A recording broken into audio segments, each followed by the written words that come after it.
Hello there, Pallab. Alright, let's go. Dear Taj Mahal, I am writing to complain about the food and the service which I have received at your restaurant last Friday, August 24th. That's fine, but we don't need on, okay? And we don't need I have. It's the wrong tense. We just say I received because the action has ended, okay? I have been a regular customer of your restaurant for about the last 2 years and usually visit your establishment during the weekends. Good. Last Friday, be careful as well. We've already used this term. Okay, so once we've used the term, we don't need to use it again. So we could just say, let's see. We could just say, I went to your restaurant to celebrate my birthday.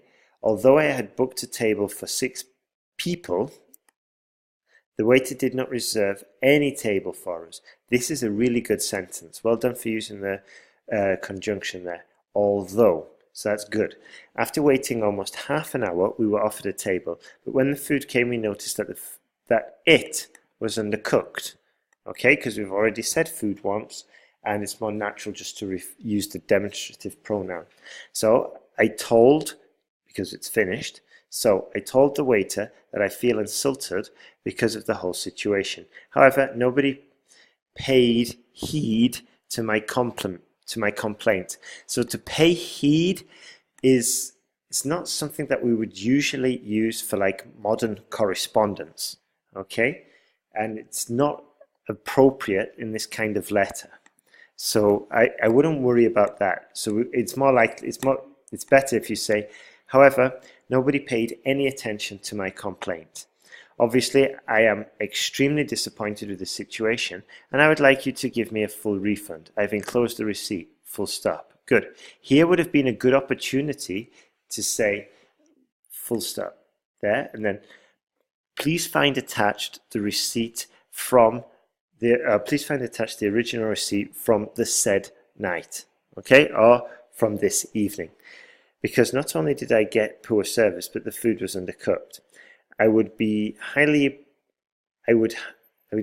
appreciative, okay, if you take this issue seriously. Or let's see. Yeah, I'm just trying to think. I would highly appreciate it if you took this issue seriously. That's the best way to say it. Furthermore, not also, furthermore, if you investigate the complaint properly, I will help you to improve the service quality. So furthermore, if you investigate this complaint properly, it will help you to improve the service quality of your restaurant. I look forward to receiving a prompt reply. Yours sincerely, SM Pallab. Excellent. Okay. So yeah, you're polite, you're concise, you've explained what you want to happen, and you're firm. You're very firm. I look forward to receiving a prompt reply. Good work. Need to upgrade some phrases just so they're more academic, and also we're missing opportunities to use those copy-paste General Task 1 letter writing phrases. Please find attached. Please don't hesitate to contact me. If you have any further questions, please don't hesitate to ask. These kind of phrases, they're in your General Task 1 course. Let's move on to Task 2. Let's see, different cultures. Let's see. These days, owing to the grace of the population, globalization, what does that mean? The world is turning into a global village. Okay, so these days, owing to the pace of globalization, the world is turning into a global village. Although some feel that this trend has been a negative development, I, however, entirely believe that it has been a positive development for 2 reasons. Fantastic. So this is an empty sentence. It can be used in any essay in the world. The examiners know this and they don't look favorably upon it. So we need to say something like that relates it uniquely to this essay. So we could say, I believe that it's been a positive development for 2 reasons, comma, mainly, I don't know, let's see. Mainly education and, let's see, work. Okay, or for 2 reasons, comma. Or we could even just say a positive development for both employment and work, or for both education and work. Firstly, one of the most cardinal reasons, I wouldn't have said cardinal, so one of the most frequent reasons, or one of the most important reasons, is that people will not witness. What's the most important reason for what? We can't jump in. Here, I don't know what we're talking about until I get to right at the end of the sentence, and that's not good practice. What is good practice is to start off the topic sentence, yeah? So we say something like, firstly, when people go abroad, if they have studied abroad, they usually do not encounter any cultural shock. Okay? So that would have been, now I know exactly what we're talking about and why.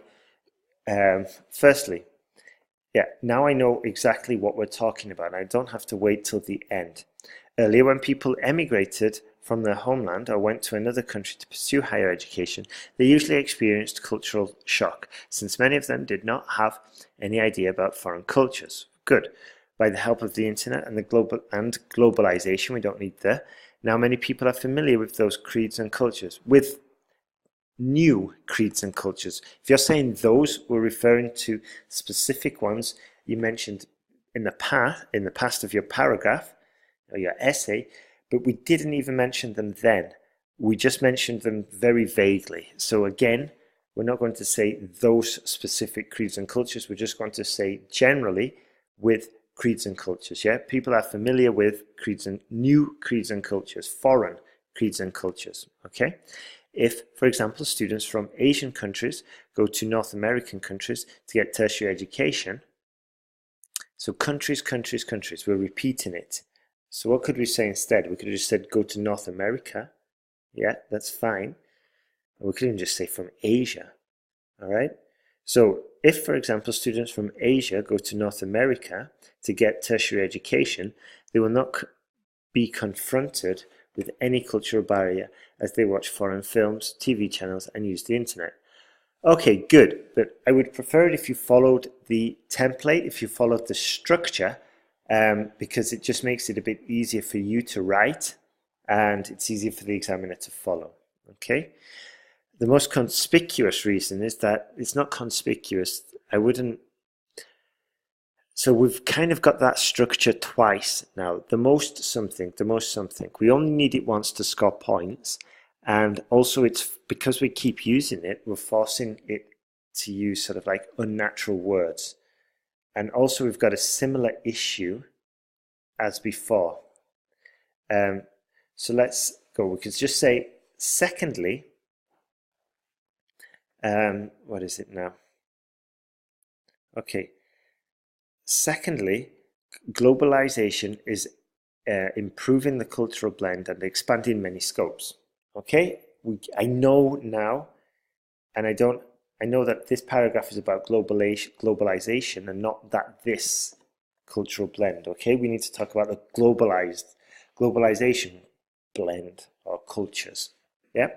First of all, people are getting new celebrations such as Mother's Day, Friendship Day, which are being celebrated by the whole world at present. We don't need whole world, we could just say by the world. Or, yeah, by the world present. People purchase gifts for their friends, family, and relatives during these occasions, which makes businesses vibrant. Okay. Moreover, nowadays, people do not scare about finding professional scopes in other countries as there is no cultural hindrances. So here we need to look at the course, look at writing in an academic style, one of the end modules, and it talks about hedging and generalizations, okay? Because that needs to be changed. There is generally no cultural hindrances, or there is often no cultural hindrances. Similarly, employers are becoming more enthusiastic about recruiting skilled employees from abroad. It should be acknowledged that recent studies from the ILO show that global companies are getting more skilled, are hiring or recruiting or contracting. Because we've already used getting, let's use a more specific one and upgrade our language. Are contracting more skilled manpower from many foreign countries, mainly due to the cultural blend. Okay. In short, not only is cultural mixing helping reducing cultural shocks, so repetition, again, we could even just said culture shocks, but it also makes businesses dynamic and increases scopes for both employers and employees. Therefore, I totally agree that it is a positive development. Empty sentence here, we could say that globalization, or that the global village, or the growth of the global village is a positive development. So be careful of empty sentences, look for opportunities to improve your vocabulary, but the content is very good. We're on topic.